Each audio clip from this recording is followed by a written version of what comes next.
Formula kaya ni tuan, mudah je. Apa formula dia? Semua orang boleh buat, semua orang boleh capai. Formula dia adalah you perlukan duit lebih dengan ilmu yang you ada. You perlukan masa. You perlu cari pulangan yang baik secara konsisten. Tapi kenapa orang gagal kat sini? Sebab dia nak cepat, masa dah tak mengizinkan. Hari ni dia susah, dia menjadikan saham sikit cepat kaya, pasti you akan gagal. Ini realiti nak kena cerita dulu. Sebab tu tangga ilmu ni kena faham dan baru kita bawa you kepada peraturan kekayaan. Kita nak mencari wang lebihan, mulakan dengan modal yang kecil, dan kita beri masa pada diri kita. Percayalah, dia akan beri pulangan yang sangat-sangat luar biasa.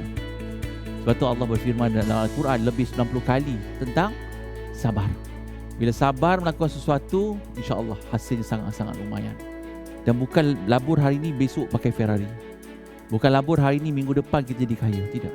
Jadi proses ini perlu kita fahami dahulu. Hi guys, ingat tekan button like, share dan subscribe. Ayo kita, ayo bangkit berani. Asri Ahmad Academy. Labur saham.com. Labur saham.